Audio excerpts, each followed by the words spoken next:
Dan dari zaman Belanda sampai sekarang baru Pak Tito Karnavian yang berani merekomendasikan 4 pulau untuk bisa pindah ke Tapanuli. Ini bahaya. Ini Aceh. Bahaya ini. NKRI bisa bahaya. Ya. Assalamualaikum warahmatullahi wabarakatuh. Salam sehat. Salam buat kita semua. Semoga kita selalu damai dan selalu rukun tanpa ada satu apapun. TV Pondawa Channel ini hari mengundang narasumber, salah satu tokoh LSM, Lembaga Swadaya Masyarakat Masahu Melabuh, Aceh Barat, dengan Bapak Asril KM. Assalamualaikum Pak Asril, apa kabar? Salam. Baik. Iya, udah jauh-jauh datang nih dari Melabuh nih kemari. Iya kan? Iya. Nah, jadi gini Pak Asril. Siap. Belakangan ini kan sudah terlalu panas itu. Pertama, panas masalah Aceh Pulau 4 nih ya. Yang Pulau rencana Panjang, Pulau Andaman ini. Ya, Pulau Ketek, Pulau Gadang, ya kan, Pulau Lipan. Kan itu ya.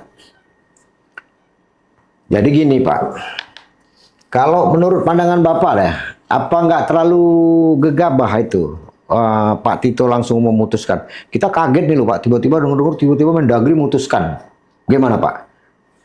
Tanggapan Pak Itu yang membuat viral sekarang itu kan masalahnya itu. Iya. Jadi Kemendagri ini terlalu sepihak memutuskan untuk melepaskan pulau itu ke Tapanuli, ya, Sumut, Sumatera Utara. Pada waktunya saya pernah ke sana tahun 84 kalau nggak salah ya Pak ya. Itu saya pernah berkunjung ke Sibolga. Dari situ tempat TPI Sambas itu, Bakelo itu. Tahu. Bakelo.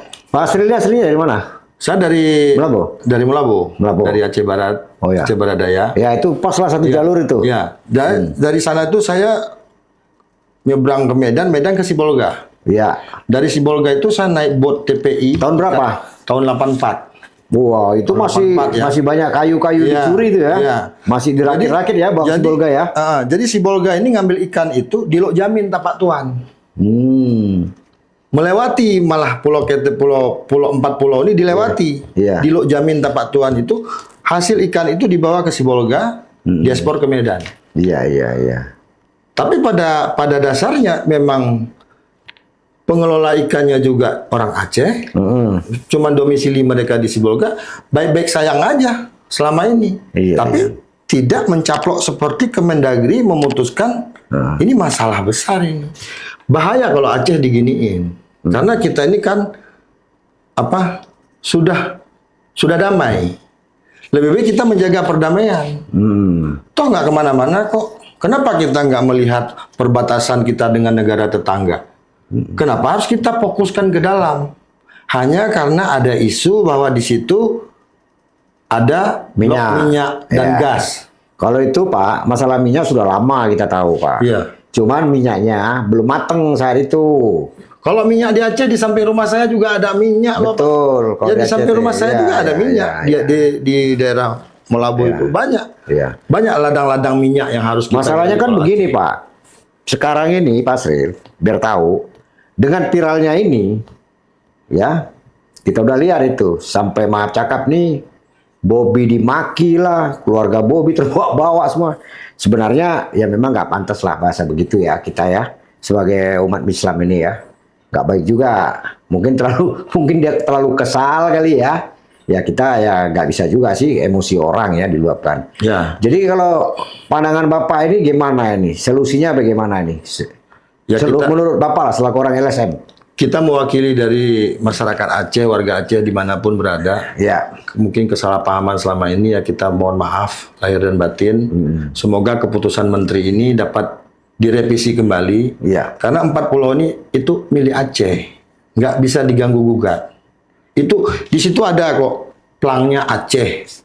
Sudah Aceh ini, nggak bisa dibikin secara geografis ataupun administratif itu nggak bisa. Ya, jadi gini Pak. Jadi ini udah kesalahpahaman udah. Betul. Salah. Ya, jadi gini Pak. Ya seperti Bapak katakan tadi, ke Sibolga, saya tahun itu ke sana, Pak. Saya dulu suka ikut ngerakit kayu, Pak. Oh, Sampai ke Sibolga. iya, pencurian kayu dari Iya, juga, kan? iya. Jadi makanya saya tahu pulau-pulau itu. Dan itu dulu benar kata Bapak. Nelayan banyak singgah, kadang istirahat. Betul. Tapi tidak, memang benar dari dulu sudah ada patoknya, saya udah tahu. Lah, makanya saya bilang wilayah barat itu, Pak, dari mulai Singkil, Subuh Salam, ya kan?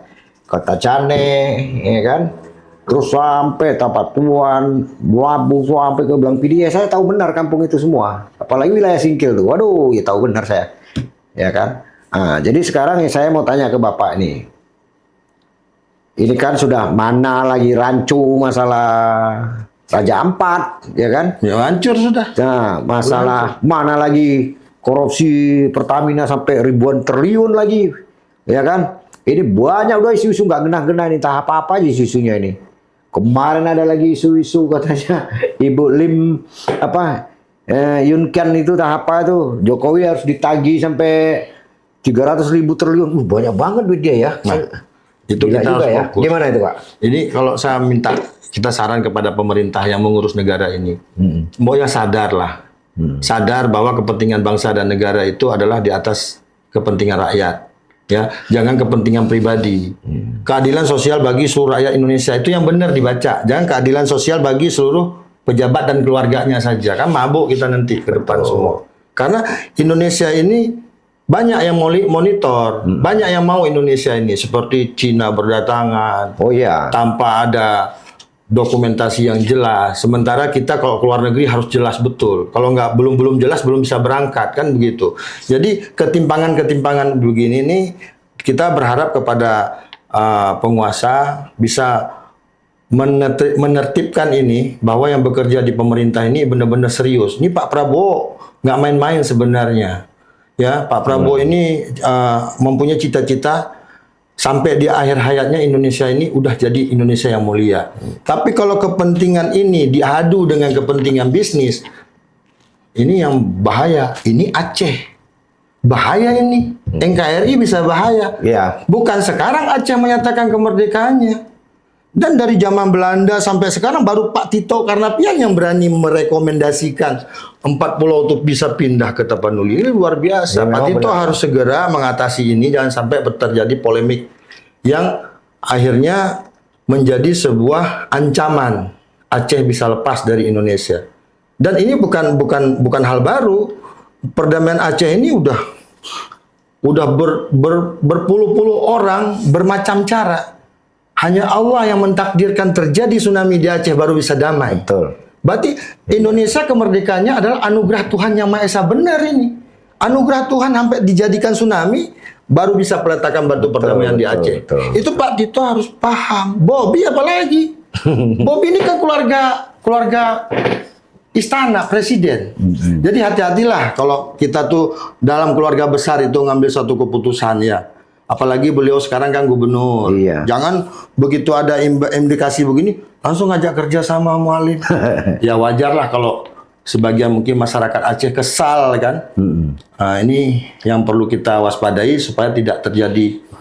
Kalau memang itu ada kesalahan, kita mewakili rakyat Aceh, kita minta maaf atas ucapan-ucapan selama ini. Saya pikir ini sudah clear sih. Apalagi ini Prabowo juga nggak akan tinggal diam karena ini menyatakan masalah Aceh. Kalau ini diteruskan 4 pulau bisa lepas, berarti Aceh juga bisa lepas dari Indonesia. Karena memang kan Aceh bergabungkan diri sama Indonesia. Iya, iya. Kalau dilihat dari sejarah itu malah Merah Putih ini berasalnya memang dari Aceh. Yang membangun Batavia Jakarta pun itu orang Aceh juga. Iya. Jadi yang pertama membangun Selat Malaka di Aceh, di Batavia, ya kan? Itu Iya, orang iya, Aceh iya. juga. Jadi apa sih kekurangan kalau kita menceritakan tentang Aceh itu? Aceh ini nggak habis-habis membantu Indonesia. Tapi apa sih Indonesia bikinkan dapat. untuk Aceh sampai sekarang aja masih begini-begini aja. Per detik ini nih, bro ya, ini masih ada investasi Aceh bergulirnya hasil Aceh itu untuk nusa dan bangsa ini. Iya. PT LNG Arun sampai sekarang per detik ini nih masih mengalir untuk kepentingan nusa dan bangsa. Belum berhenti nih Aceh membantu Indonesia. Nah sekarang Ya, kita nggak bisa menuntut sampai sekarang hampir kandas ya, hampir habis ya. Terlepas dari sengketa dan ketegangan, cita-cita pejuang kita ini supaya anak cucu dapat belajar dengan gembira. Kenapa kita nggak mengambil falsafah yang baik, gitu kan? Jangan bisnis melulu. Sekali-kali bikinkan kebijakan bahwa harga beras bisa 5.000 per liter. Nah, itu baru baca kebijakan pemerintah. Itu yang kita minta. Oke. Gitu, bro. Saya sekedar menyampaikan kepada Pak Tito, ya, selaku Mendagri, benar kata beliau, dari zaman Belanda sampai sekarang, cuman Pak Tito yang berani mengatakan, luar biasa, dan mengeluarkan surat bahwasanya Pulau 4 itu milik Sumatera Utara. Baru zaman Pak Tito, memang hebat. Saya selalu dengan Pak Tito ini, tanpa mikirin panjang. Pak Tito, saya cerita sejarah sedikit. Kita putra Aceh, Pak Tito. Bapak kita tentara dan pejuang. Dari tahun 72, Pak Tito, itu Aceh nggak pernah berhenti konflik perang. Biar tahu, Pak Tito. Benar kata beliau, kena tsunami lah kemarin yang ditolong Allah. Itu dari tahun 72, zaman Daud Bure, DITI, AM, Aceh Merdeka, ya kan? Terus GPK, pertamanya GPK. Udah itu sekarang GAM. Nggak habis-habis. Sekarang TAM lagi. Tentara. Nggak habis-habisnya ini perang di Aceh. Aceh ini jangankan setingkat Sumatera Utara, ya, NKRI pun dilawan. Ya, Pak Prabowo, ya, semoga Pak Prabowo bisa mengatasi inilah konflik ini. Ya, Aceh itu udah nggak mau perang-perang lagi, kalau udah damai sebenarnya semua udah enak. Kalau masalah cinta Aceh, per detik ini Aceh itu masih mengalir. Benar. Ya kan banyak contoh. SDA-nya, KKA, PIM, Epson, mobil, Oil, Arun, benar? Itu ke Aceh, ke sana. Iya. Ini semenjak kemarin ada perdamaian 2004 lah di Aceh, jalan dibagusin, belakang-belakang dulu. Waduh, kasihan, sedih. Zaman Soekarno, Aceh udah dibohongin. Zaman Soeharto dibikin dom, daerah militer. Ngomong sedikit habis dibawa, disikat, ditembak. Oh, kuburan massal banyak kan. Ini yang lagi, Pak. Di Sibolga nih per detik hari ini juga nih. Ini banyak saudara-saudara kita yang dari Aceh tuh bekerja di TPI ikan itu ngambil ikan di Lojamin Tapak Tuan. Masih nggak ada masalah. Oke. Cuman jangan main mencaplok, ini bahaya. Iya. Bahaya ini. Oke, coba sampaikan ke teman-teman, sampaikan juga ke Pak Prabowo langsung dari tamu kita ini, Pak Asril dari Melabuh, dari LSM, Mas Saho, Melabuh. Silakan Pak Asril. Iya, saya berharap kita semua terlepas dari sengketa dan ketegangan yang terjadi selama ini, kita bangsa Indonesia itu lebih baiknya menyadari bahwa kehidupan berbangsa dan bernegara yang benar gitu. Itu aja, kesadaran pemerintah dalam mengurusi negara ini juga harus benar. Mengambil rekrutmen harus benar. Yang jadi masalah kita Indonesia sekarang ini adalah kurangnya ahli. Ya, Bro. Ahli, kita perlu ahli nih. Jadi mudah-mudahan generasi kita ini adalah generasi yang benar-benar memiliki pertolongan yang baik dari pemerintah untuk generasi yang tangguh di masa akan datang. Indonesia ini kurang ahli. Ahli ayam, ahli air, ahli gunung, ahli pokok Indonesia nggak ada ahli. Jadi harus mendatangkan ahli. Bila perlu sewa ahli. Ahli itu kita sewa. Itu lebih bagus. Kalau saya tengok sih ahlinya yang nggak ada. Kita ahli politik semua ini. Banyakan di Indonesia ini begini, Bos. Ahli politik semua. Jadi politik. akhirnya Kedua, tikus bermain. Ya, kalau orang-orang pinter. Ini Ya, luar kan? biasa. Banyak orang pinter. Harapan saya kita tetap kompak demi bangsa dan negara ini. Kehidupan berbangsa dan bernegara yang benar itu yang kita harapkan. Intinya cuman diselesaikan Pulau 4 ini dikembalikan selesai. Iya. Udah bahaya. Ini bahaya soalnya. Ya. Oke. Bahaya. Terima kasih Pak Tengku Asril sudah memenuhi undangan kita jauh-jauh dari Melabuh. Iya. Datang Terima kemari. kasih. Oke. Assalamualaikum warahmatullahi wabarakatuh. Ketemu. Buat Tengku Mualim, kawan-kawan di Aceh semua ya. Udah lama nih gak pulang kampung nih. Siap. Assalamualaikum. Waalaikumsalam warahmatullahi wabarakatuh.